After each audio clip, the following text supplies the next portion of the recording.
Hi, good afternoon, students. And today we are going to see the remaining stanza of the second poem, Confessions of a Born Spectator. So we have seen part 1 and part 2.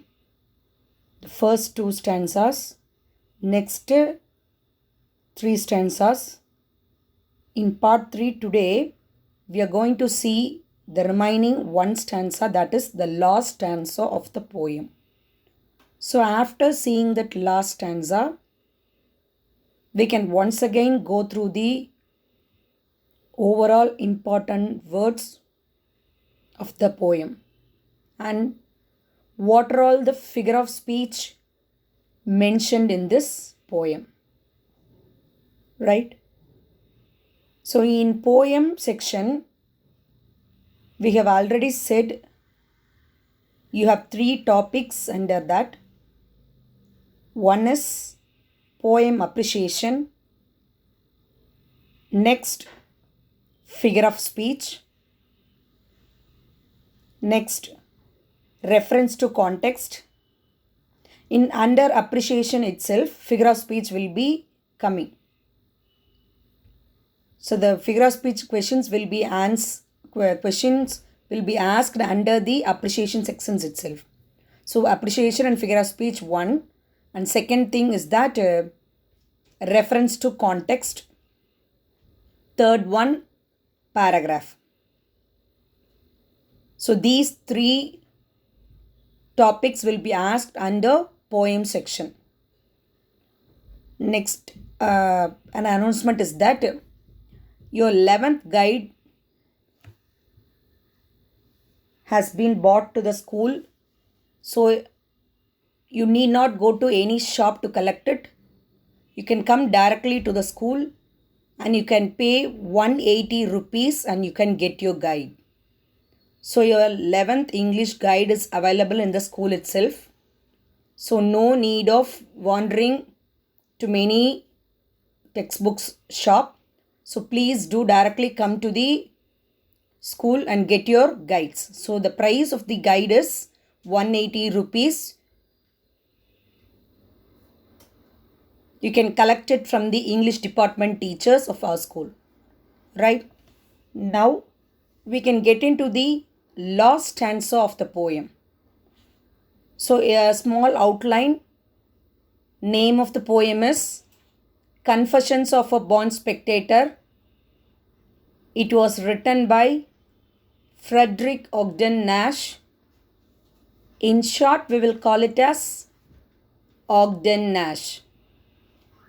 In this poem, he confesses, he admits that he is not a player, he is not an athlete.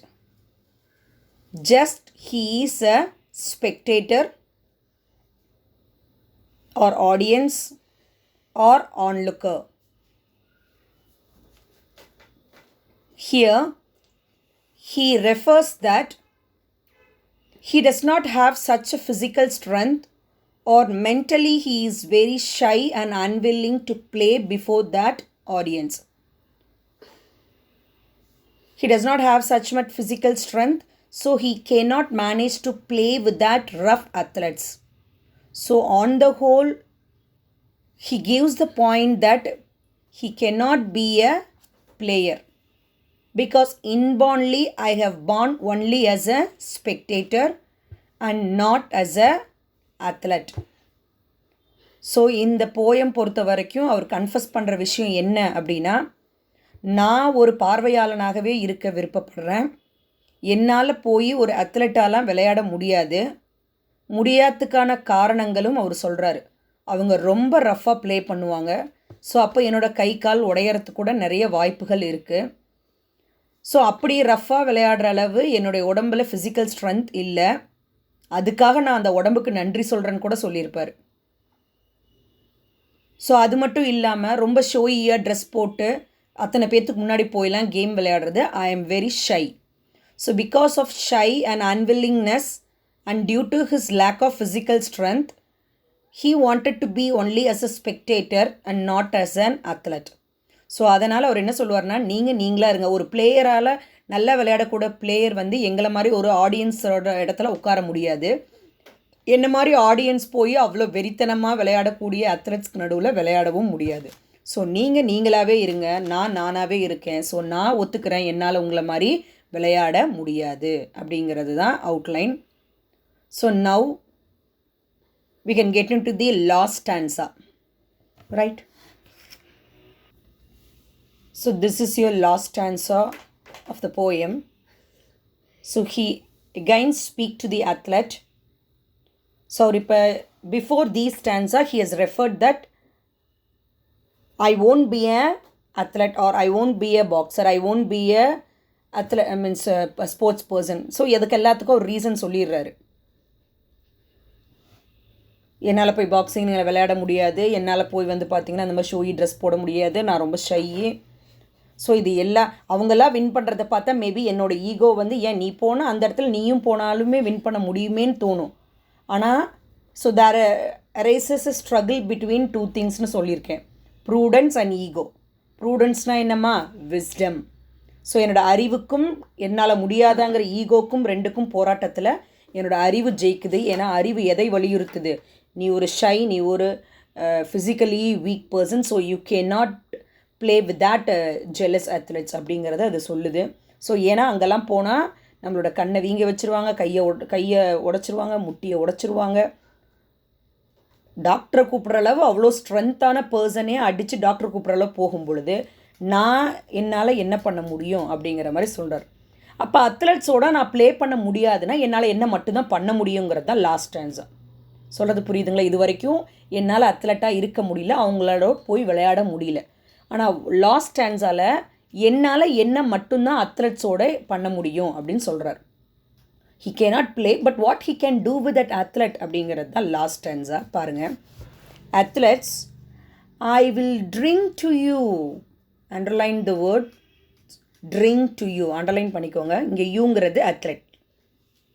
I will drink to you, அந்த drink to யூன்னு underline பண்ணிக்கோங்க. Write the meaning. Drink to wish good luck. Drink to wish good luck or celebrate the success. Drink to wish good luck or to celebrate success. அப்போ athletes கூட இவரால் என்ன பண்ண முடியும்? இங்கே என்ன meaning, what does it mean drink to wish good லக்னா? இவர் அமெரிக்கன் ஆத்தர். அமெரிக்காவில் பொறுத்த வரைக்கும் வெஸ்டர்ன் கல்ச்சர் அப்படின்னாவே ஸோ கண்டிப்பாக ஒரு சென்ட் ஆஃப் பார்ட்டி நல்லபடியாக போயிட்டு வா அப்படின்னாலும் அங்கே ஒரு ட்ரிங்க்ஸ் பார்ட்டி இருக்கும். முடிச்சுட்டு வந்தாலும் கண்டிப்பாக அங்கே ஒரு ட்ரிங்க்ஸ் பார்ட்டி இருக்கும். ஸோ அப்போ நீங்கள் விளையாட போகிறதுக்கு முன்னாடி உங்களுக்கு விஷ் பண்ணுறதுக்காக நான் உங்கள் கூட வந்து ட்ரிங்க் பண்ணுறேன். இல்லை நீங்கள் ஜெயிச்சுட்டு வந்ததுக்கப்புறம் நீங்கள் ட்ரிங்க் பண்ணும்போது உங்களோட சக்ஸஸை செலிப்ரேட் பண்ண நான் ட்ரிங்க் பண்ணுறேன். ஆனால் உங்களோட என்னால் என்ன பண்ண முடியும், சண்டை போட முடியாதுங்கிறத அவர் ஒத்துக்கிறார். ஸோ ட்ரிங்க் டு யூ, உங்களோட நான் ட்ரிங்க்ஸ் பண்ணுறேன். ஆர் ஈட் வித் யூ, உங்களோட உட்காந்து நான் சாப்பிட்றேன். உங்களோட நல்லபடியாக விஷ் பண்ணி சென்ட் ஆஃப் பண்ணுறதுக்காக நான் வந்து ட்ரிங்க் பண்ணுறேன். இல்லை மேபி நீங்கள் ஜெயிச்சு வந்ததுக்கப்புறம் சக்ஸஸை செலிப்ரேட் பண்ணுறதுக்காக I will drink with you athletes. Or otherwise I can eat with you, உங்களோட நான் சாப்பிடவும் உட்காடுறேன்.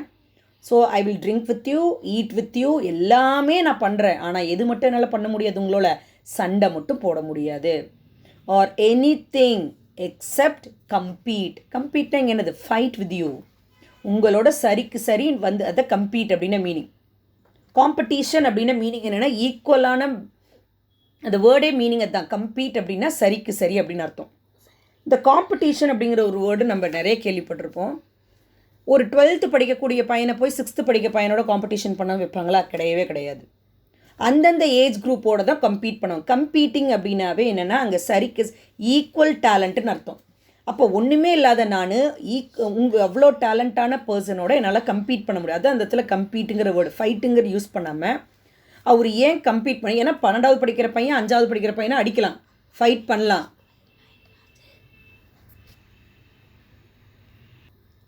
ஸோ அதனால தான் அவர் ஃபைட் அப்படிங்கிற வேர்ட் யூஸ் பண்ணாமல் he is using the word compete.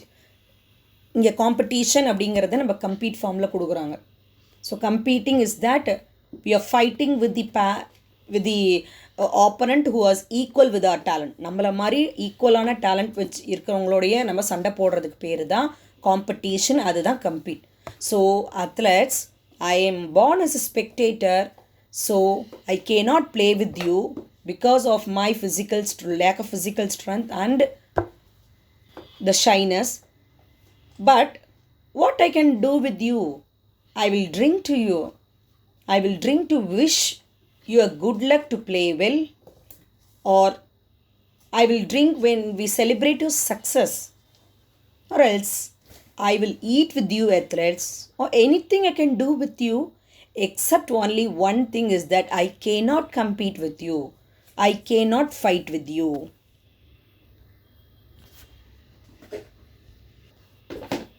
Next, what is the other thing he can do? One, drink to you, drinking with them, eating with them, anything, not fighting with them, right? What is the next thing he can do for them? அவங்களுக்காக என்ன செய்யலாம்? Buy tickets worth their radium. Underline the word radium. You all know radium is a metal. Radium is a metal. So what is the symbol of radium? Or A.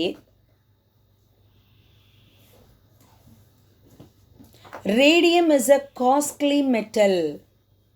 Radium is a costly metal than gold. நல்லா தெரிஞ்சுக்கோங்க. கோல்டை விட ரொம்ப காஸ்ட்லியான metal எது அப்படின்னா radium. அதற்கான reason 2 things இருக்குது. One, it is very rare, it is very scares.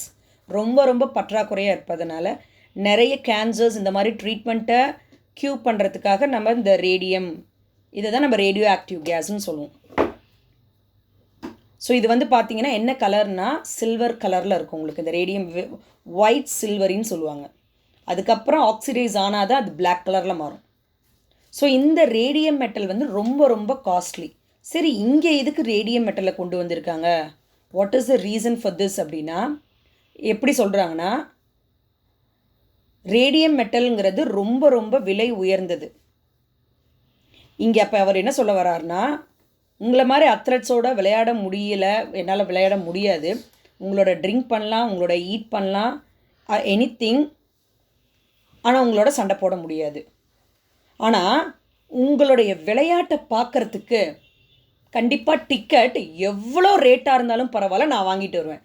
Radium metal எப்படி பயங்கர காஸ்ட்லியாக இருக்கோ அதுபோல் உங்களுடைய விளையாட்டை பார்க்குறதுக்கு நாங்கள் பை பண்ணுற டிக்கெட்ஸ் எவ்வளோ ரேட்டாக இருந்தாலும் நான் அதை வாங்கிட்டு வந்து உங்கள் விளையாட்டை நான் பார்க்க ready. So I will by tickets whether it may be more costly like radium. Radium எப்படி ரொம்ப விலை உயர்ந்த ஒரு பொருளோ அதுபோல் உங்கள் விளையாட்டை பார்க்கக்கூடிய அந்த விற்கிற டிக்கெட் எவ்வளோ விலை உயர்ந்ததானாலும் பரவாயில்ல, I will buy the ticket and I will watch you in the stadium அப்படின்னு அவர் சொல்லுவார். ஸோ அதுதான் இங்கே பை டிக்கெட்ஸ். வேர்த்னா என்னம்மா? Value, their value. இங்கே என்ன அப்படின்னா அந்த ஈக்குவல்னஸ். ரேடியம் மெட்டலுக்கு ஈக்குவலாக உங்களோட டிக்கெட்ஸ் விற்றாலும் நான் அதை வாங்கி வந்து பார்க்குறேன். ஸோ அப்போ ட்ரிங்க் பண்ணலாம், ஈட் பண்ணுறேன், எது வேணாலும் உங்களோட எவ்வளோ காஸ்ட்லியாக இருந்தாலும் உங்களோட டிக்கெட்டை வாங்கி நான் வந்து உங்கள் விளையாட்டை பார்க்குறேன். ஆனால் உங்களோட என்ன பண்ண முடியாது? சண்டை பண்ண முடியாது. டு வாட்ச் யூ, ஏன்னா அந்த டிக்கெட்ஸ் வாங்கி எதுக்காக அந்த டிக்கெட் வாங்கி வராங்க? டு வாட்ச் யூ அண்டர்லைன் பண்ணிக்கோங்க, அத்லெட்ஸ். கேம்பிள், ரொம்ப ரொம்ப important word. Gamble, underline the word. Run or jump happily. Run or jump happily. So எவ்வளோ விலை உயர்ந்ததாக இருந்தாலும் எவ்வளோ காஸ்ட்லியாக இருந்தாலும் ஐ வில் பை யூ டிக்கெட்ஸ். எதுக்காக அந்த டிக்கெட் வாங்கி நான் ஸ்டேடியத்துக்குள்ளே வரேன்னா, நீங்கள் ஜெயிச்சிடுற அப்படியே ஓடி குதிச்சுக்கிட்டு, இப்போ நம்ம ஒன்றும் இல்லை, ஒரு கோல் போட்டால் அப்படி குதிப்பாங்க பிளேயர்ஸ், ஜம்ப் பண்ணுவாங்க. நிறைய அவங்களுடைய அந்த சக்ஸஸை வந்து அந்த ஒரு ஹாப்பினஸ்ஸை வெளியில் காமிக்கிறதுக்கு they will do some kind of physical appearance. So அதுதான் கேம்பிளிங். இங்கே ரன் ஆர் ஜம்ப் ஹாப்பிலி, அதாவது அவ்வளோ டிக்கெட் எவ்வளோ ரேட்டாக இருந்தாலும் டிக்கெட் வாங்கி நான் அந்த ஸ்டேடியத்தில் வந்து உட்காரத்துக்கான ரீசன் என்ன அப்படின்னா, to watch you athletes after your victory, you will jump and run happily. I will be watching it and I will be also happy with you. So நான் வர்றதே எதுக்காக, நீங்கள் சந்தோஷமாக துள்ளி குதித்து வெற்றியை இது பண்ணுறதை பார்க்க நான் வரணும் அப்படிங்கிறார். To watch you gambol in the stadium and reassure, underline பண்ணிக்கோங்க. ரீஅஷ்யூர்னா comfort or encourage. Comfort or encourage, அதாவது இந்த இடத்துல என்ன கம்ஃபர்ட் அப்படின்னா மீனிங்னா, இது எல்லா பாயிண்ட்டும் அவர் சொன்னதுக்கப்புறம் திருப்பி எனக்கு நானே கம்ஃபர்ட்னஸ் கொடுத்துக்கிறேன். உன்னால் முடியலத, அதனால் நீயாவே இருப்பா அப்படிங்கிற மாதிரி என்னையே நான் என்கரேஜ் பண்ணிக்கிறேன். ஸோ அதுதான் இங்கே ரீஅஸ்யூர்னா. ரீஅஸ்யூர் அப்படின்னா comfort or encourage. So I encourage myself என்னுங்கிற வேர்டு அண்டர்லைன் பண்ணிக்கோங்க. Again. So again and again I am assuring that, I am encouraging myself that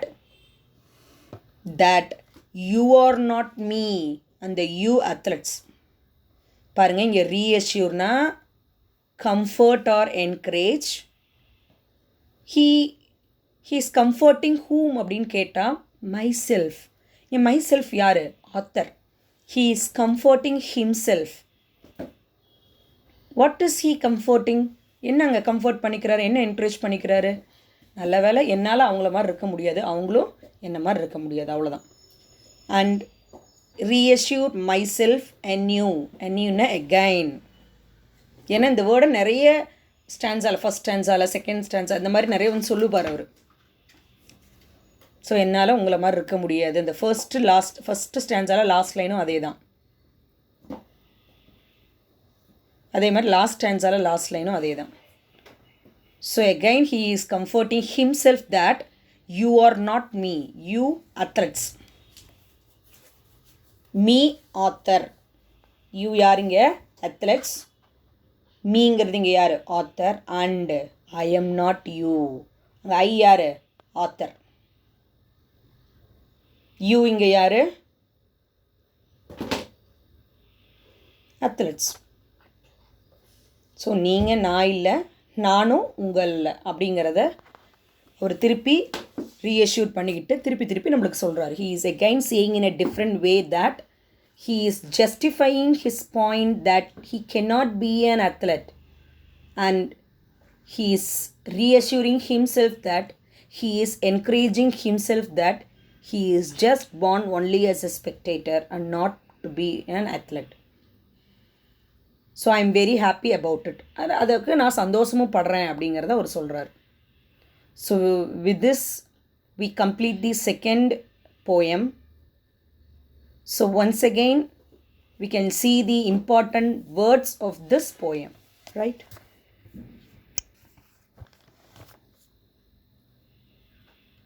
so overall இந்த போயமில் பாருங்கள், இந்த ஃபர்ஸ்ட் லைனில் அந்த ஜாக்கின்னு ஒரு வேர்டு இருக்குல்ல, அந்த ஜாக்கிக்கு மீனிங் என்னம்மா? Horse rider. ஜாக்கிக்கு மீனிங் என்னது? Horse rider. நெக்ஸ்ட் அடுத்து தேர்ட் லைனில் ப்ரைஸ் ரிங்னு ஒரு வேர்டு இருக்கா? Prize ring. So what is the meaning of prize ring? Enclosed area in which boxing matches are fought. Enclosed area in which boxing matches are fought. இப்போ நம்ம பார்த்தது first லைனில், first ஸ்டான்ஸால் first line Jackie பார்த்தோம், third line price ring பார்த்தாச்சு. Next fourth லைனில் tackle அப்படின்னு ஒரு word கொடுத்துருக்காங்க. டேக்கிள் அப்படின்னா approach. One will hate to enter into the prize ring, another will approach into the prize ring. ஒருத்தர் boxing ரிங்குள்ளே விளையாடவே வெறுப்பாங்க, ஒரு சில பேர் அதில் போய் அப்ரோச் பண்ணி விளையாடுவாங்க. ஸோ இதுதான் ஃபர்ஸ்ட் ஸ்டான்ஸால். அதே மாதிரி அந்த ஃபஸ்ட் ஸ்டான்ஸால் லாஸ்ட் லைன் இருக்கு இல்லையா, அந்த ஐ, தெம், தே, மீ நாளே அண்டர்லைன் பண்ணிக்கோங்க. ஐ அப்படிங்கிறது ஐ, மீ, மை எல்லாமே ஆத்தர். தே, தெம்மு, யூ எல்லாமே இங்கே யாரை சொல்லுவார் அப்படின்னா அத்லெட்ஸ். நெக்ஸ்ட்டு செகண்ட் ஸ்டான்ஸா பாருங்கள். செகண்ட் ஸ்டான்ஸால் காடி பாம்ப் அப்படின்னு ஒரு வேர்டு இருக்குது தேர்ட் லைனில். Gaudy bomb. இங்கே காடி பாம்ப் அப்படிங்கிறது ஷோயி ட்ரெஸ், ஏற்கனவே பார்த்துருக்கோம்.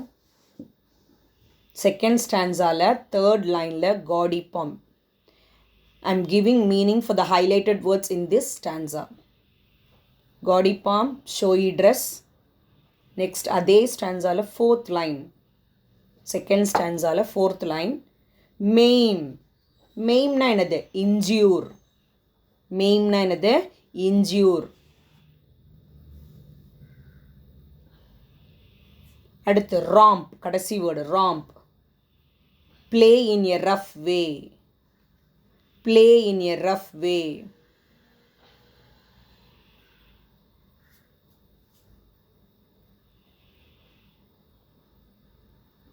நெக்ஸ்ட் ஃபிஃப்த் லைனில் பாருங்கள், லிம்ப். லிம்ப் அப்படின்னாவே வீக். இங்கே லிம்ப்னா என்னது? வீக். அடுத்து bashful. Bashful. Shy and reluctant. Shy and reluctant. இந்த ரிலக்டன்ட் அப்படின்னா மீனிங் என்ன? அன்வில்லிங். நம்ம சொல்லியிருக்கோம், போக விருப்பம் இல்லை. ரொம்ப வீக்காகவும் போக விருப்பம் இல்லாமல் ரொம்ப ஷையாகவும் நான் இருக்கிறதுனால என்னுடைய அந்த ஒரு ஸ்பிரிட், என்னுடைய அந்த ஆன்மா, என்னுடைய அந்த ஒரு எப்போ வந்து உத்வேகம் பெறுது அப்படின்னா மற்றவங்க விளையாடக்கூடிய அந்த ஹீரோயிக் டீட்ஸை பார்த்தாவே எனக்கு அந்த சந்தோஷம் கிடைக்கிது. எனக்கு அதுவே போதும். என்னால் அவங்க இடத்துல போய் விளையாட முடியாதுன்னு ஹீ இஸ் அக்செப்டிங். அண்ட் இந்த தேர்ட் ஸ்டான்ஸா லேஷஸ். லேஷஸ்னால் என்ன? Beat with a whip. சாட்டையால் அடிக்கிறது. Beat with a whip. எதை அடிக்கிறாங்க அப்படின்னா steed. A large strong horse. நல்ல பெரிய ஸ்ட்ராங்கான ஒரு ஹார்ஸ். ஏன்னா அந்த லைனை நம்ம ஜெயிக்கணுங்கிறதுக்கோசரம். லாஸ்ட் லைனில் தேர்ட் ஸ்டான்ஸா லாஸ்ட் லைனில் ஸ்வாப். ரொம்ப இம்பார்ட்டன்ட் இது. எக்ஸ்சேஞ்ச். ஸ்வாப்னா என்னது? Exchange. So next fourth stanza வாங்க. ஃபோர்த் ஸ்டான்ஸாவில் செகண்ட் லைனில் அந்த ஜெலஸ்ங்கிற வேர்ட் ரொம்ப இம்பார்ட்டன்ட். ஜெலஸ் அப்படின்னா என்தூசியாஸ்டிக். ஜெலஸ்னால் என்னது? என்தூசியாஸ்டிக். அதே மாதிரி அதில் லாஸ்ட் லைனும் ப்ரூடன்ஸ். ப்ரூடன்ஸ்னால் விஸ்டம். ப்ரூடன்ஸ்னால் என்னது? விஸ்டம். ஸோ ஜெலஸ், என்தூசியாஸ்டிக், ப்ரூடன்ஸ்னால் wisdom. Next gnarled. Next stanza fifth ஸ்டான்ஸாவில் ஃபர்ஸ்ட் லைன் பாருங்கள், gnarled. Round and twisted. Fist அப்படின்னாவே நம்ம நல்லா முறுக்கி கையை முறுக்கி நம்ம குத்துறது, அதுதான் நார்ல்டு. Round and twisted. சரிங்களா? அது ஸ்டான்ஸாவில் ஃபிஃப்த் ஸ்டான்ஸாவில் லாஸ்ட் லைன் ஃபிசிக். ஃபிசிக்னா என்ன? பாடி. ஃபிசிக்னா இங்கே என்னது? பாடி. இந்த ஸ்டான்ஸாவில் 3 லைனில் ஃபிகர் ஆஃப் 4 இருக்குது. ஆக்சுவலாக ரொம்ப ரொம்ப இம்பார்ட்டண்டானது ஃபஸ்ட் நான் சொல்லிடுறேன். ஃபிஃப்த்து ஸ்டான்ஸா ரொம்ப ரொம்ப இம்பார்ட்டன்ட். எதுக்கு அப்படின்னா ஃபிகர் ஆஃப் ஸ்பீச்சுக்கு ரொம்ப ரொம்ப இம்பார்ட்டண்டான ஒன்று. செகண்ட் லைன் இருக்குது இல்லையா, அதை அண்டர்லைன் பண்ணிக்கோங்க. when snaps the knee and cracks the wrist. Underline பண்ணிக்கோங்க.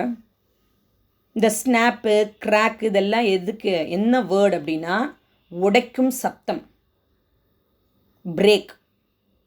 அதாவது நாம் சப்தங்களை, சவுண்ட்ஸை வார்த்தைகளாக எழுதுகிறோன்னா அதுக்கு என்ன பேர் அப்படின்னா onomatopoeia. Sounds which are expressed through words.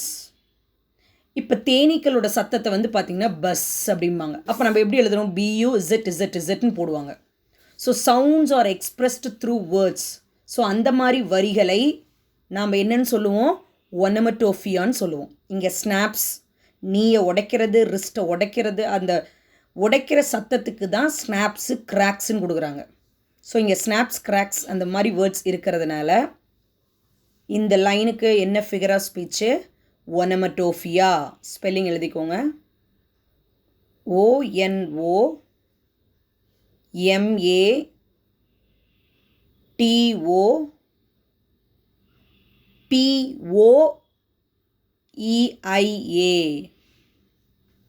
POEIA. ஒனமட்டோஃபியா.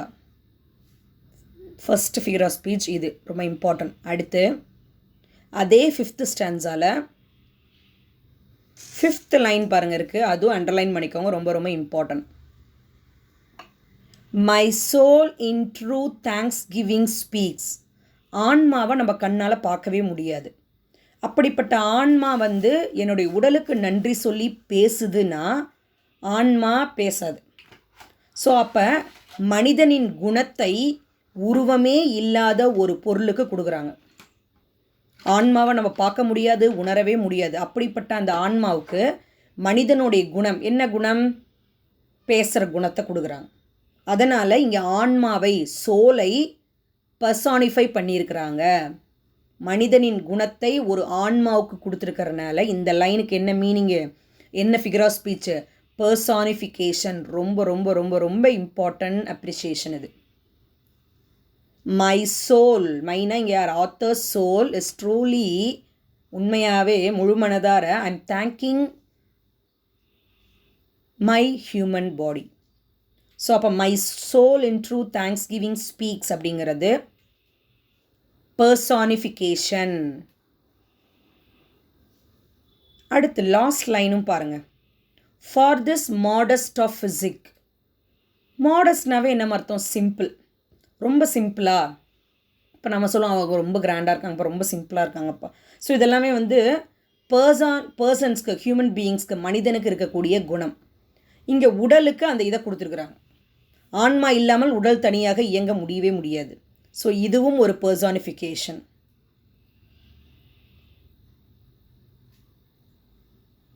So மனிதனின் குணத்தை, ஆன்மா இல்லாமல் உடல் ஒரு உயிரற்றது தான். ஸோ அதுக்கு கொடுக்கறனால இது பர்சானிஃபிகேஷன். ஸோ 5th ஸ்டான்ஸால் 2nd லைன் ஒனமட்டோஃபியா. அதே 5th ஸ்டான்ஸால் லாஸ்ட் 2 லைன்ஸ் இஸ் பர்சானிஃபிகேஷன்.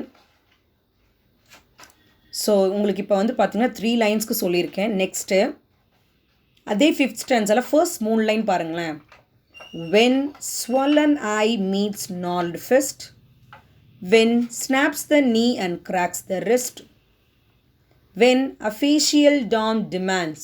இப்போ இந்த 3 லைனுக்கும் என்ன ஒரு ஒற்றுமை இருக்குது? What is the similarity between these 3 lines அப்படின்னா என்ன வேர்ட் வச்சு ஆரம்பிச்சிருக்காங்க?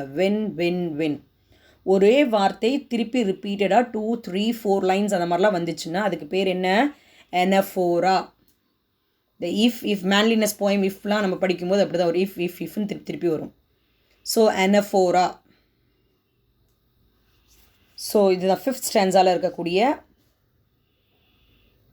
Figure of speech. Next last stanza இப்போ தான் எக்ஸ்பிளைன் பண்ணேன். So you all know the meaning. So இதில் இருக்கக்கூடியது என்ன அப்படின்னா லாஸ்ட் ஸ்டான்ஸால் 2nd and 3rd லைன் பாருங்கள். Or eat with you, or anything except compete with you. So or அப்படின்னு 2 டைம் வந்திருக்கு. ஸோ அதனால் இது என்னது? எனஃபோரா. இதுலேயே உங்களுக்கு அலிட்ரேஷன்ஸ்லாம் இருக்குது. நான் ஏற்கனவே உங்களுக்கு சொல்லியிருக்கிறேன்.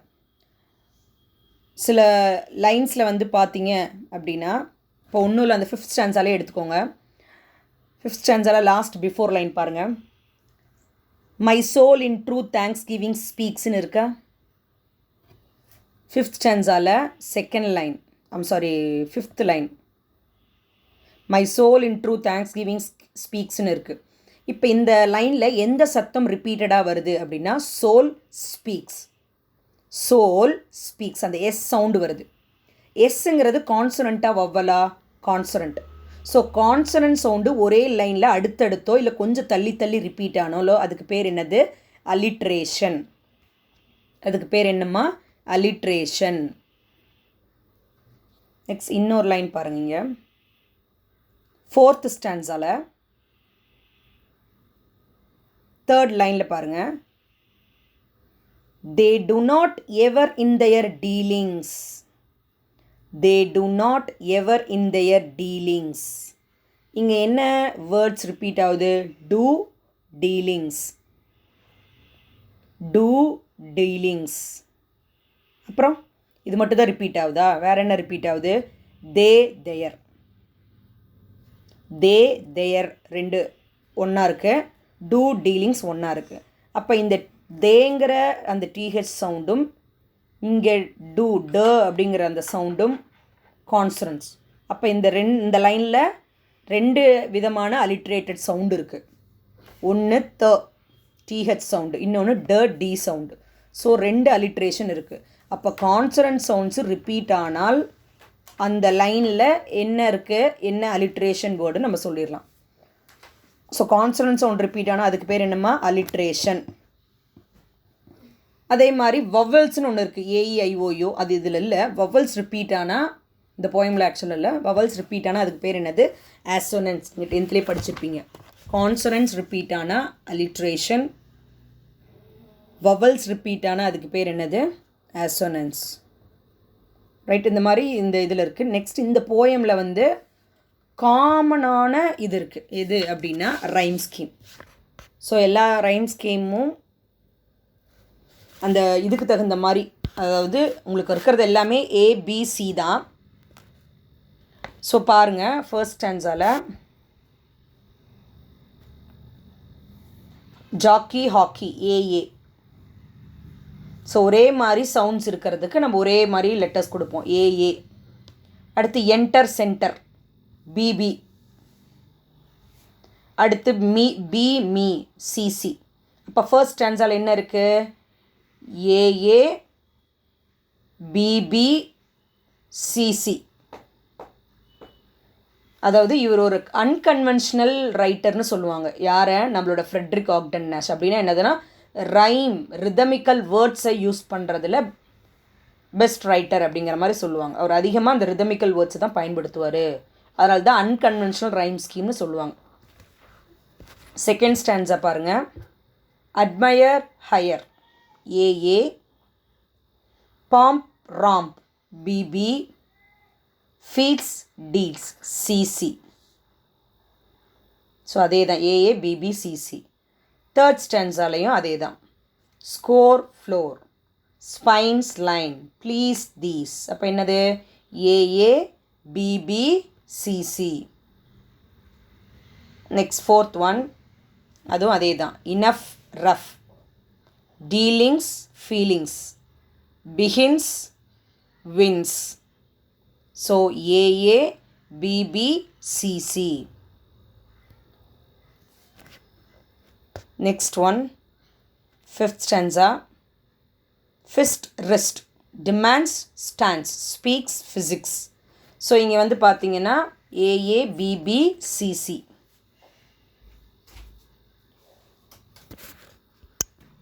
நெக்ஸ்ட் லாஸ்ட் ஸ்டான்ஸால் உங்களுக்கு ஒரு லைன் எக்ஸ்ட்ரா வரும், அதனால் யூயூயூ ஏஏஏ. லாஸ்ட் ஸ்டான்ஸா மட்டும் ஏஏஏ. யூயூயூ தான் முதல் 3 லைனோட இன்வேர்ட்ஸ். ஸோ சவுண்ட்ஸ் காமனாக இருக்குது. So A A A, radium stadium B B, new you. அந்த யூ நியூ அப்படின்னாலும் அந்த யூ சவுண்டில் தான் முடியுது, நியூ யூ அப்படின்னு. So last C C. ஸோ எல்லா the overall stanzas, the first 5 stanzas is of A, A, B, B, C, C, and the last stanza is A, A, A, B, B, C, C. So this is the rhyming scheme of the poem. So அதுக்கு தகுந்த மாதிரி rhyming words இந்த ஸ்டான்ஸாக கொடுத்து அதில் rhyming words கேட்டு அந்த words நீங்கள் எழுதிடுவீங்க.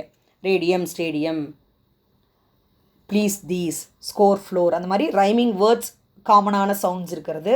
Rhyming scheme நாம் கொடுக்குற அந்த ஏஏபிபி. ஃபிகர் ஆஃப் ஸ்பீச் நம்ம சொல்லியாச்சு. ஸோ ஓவரால் அப்ரிஷியேஷன் ஹைலைட்டட் வேர்ட்ஸை நம்ம சொல்லியாச்சு. நெக்ஸ்ட் வந்து பார்த்தீங்கன்னா ஆத்தர் இன்ட்ரோ நம்ம ஒரு தடவை பார்த்துடலாம். ரைட்,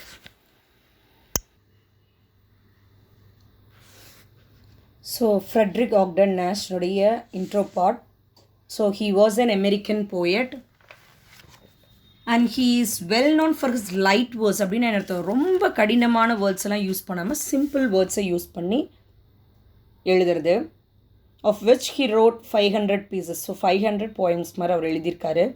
இவருடைய பெஸ்ட் திங்கே என்ன அப்படின்னா with his unconventional rhyming schemes. Unconventional அப்படின்னா அண்டர்லைன் பண்ணிக்கோங்க. rhythmical words or rhymical wordsன்னு சொல்லலாம். ஸோ அதுதான் நாம் அன்கன்வென்ஷனல் ரைமிங் ஸ்கீம்னு சொல்கிறது. ஸோ நல்ல வேர்ட்ஸ் ரிதமிக்கலாக யூஸ் பண்ணுறது. ஸோ இந்த மாதிரி அவர் யூஸ் பண்ணதிலே பயங்கர ஃபேமஸ் ஆனார். ஸோ அதுதான் he was said as the country's best known producer of humorous story. Humorous அப்படின்னா இங்கே காமெடி அப்படின்னு நம்ம சொல்ல முடியாது, யதார்த்தவாதி அப்படிங்கிற பாயிண்ட் தான் இங்கே. Humorous poetry. His light verse even earned him a place on a postage stamp. போஸ்டேஜில் இருக்கக்கூடிய ஸ்டாம்ப்லேயே இவருடைய பிக்சர் கொண்டு வராங்க அப்படின்னா அந்தளவு ஃபேமஸான பர்சனாலிட்டியாக மாறினார்.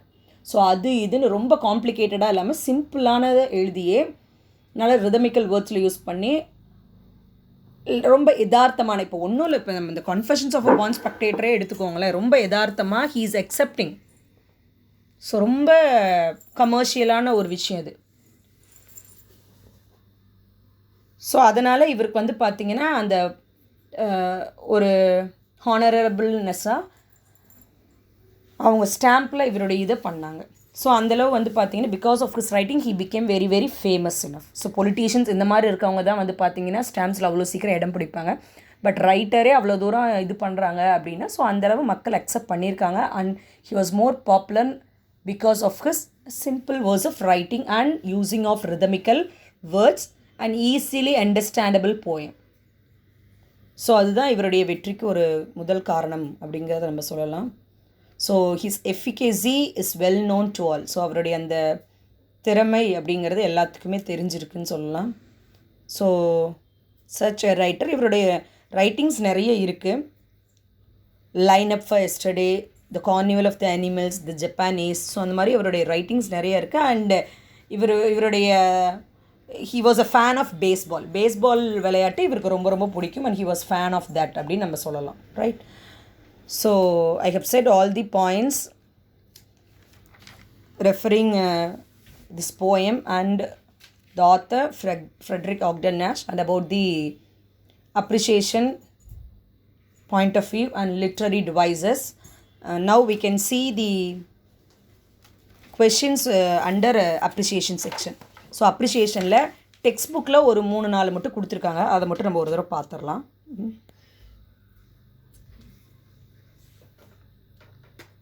பேஜ் நம்பர் 55 பாருங்க கொடுத்துருக்காங்க, 4th one. So with all my heart I do admire athletes who sweat for fun or hire. So questions என்ன கொடுத்துருக்காங்க? whom does the poet admire அப்படின்னு சொல்லி கொடுத்துருக்காங்க. poet admire.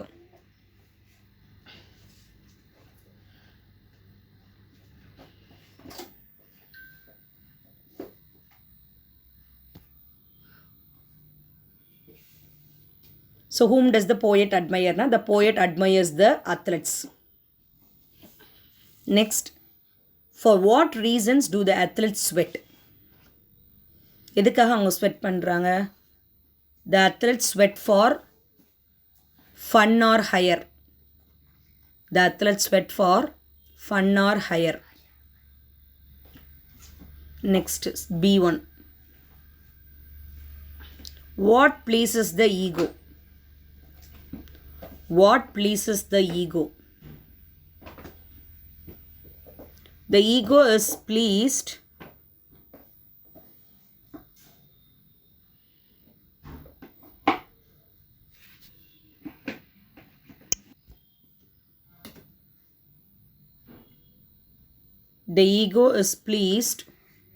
by alertness and awareness. The ரொம்ப important second question. Why are athletes often rough during play?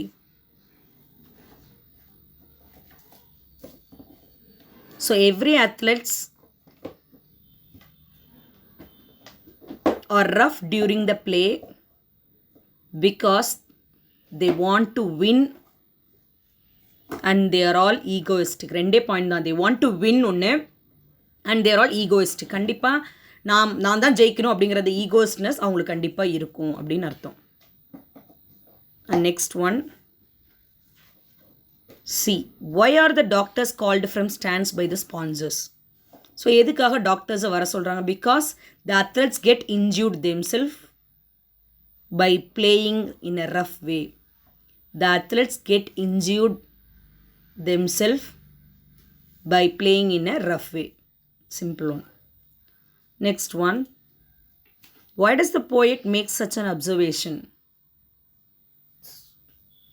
ஏன் இவர் இந்த இன்ஜூர்னஸ் அவ்வளோ இதாக சொல்கிறானே, அந்த இன்ஜுரிஸ் சாதாரண இன்ஜுரி இல்லை, ரொம்ப ரொம்ப மோசமானது.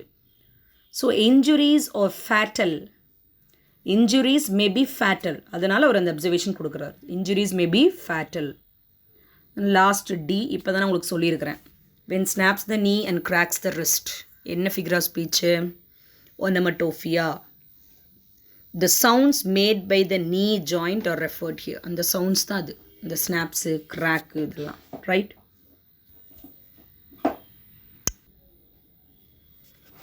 So with this we complete the second poem. So the topic of the poem is Confessions of a Born Spectator.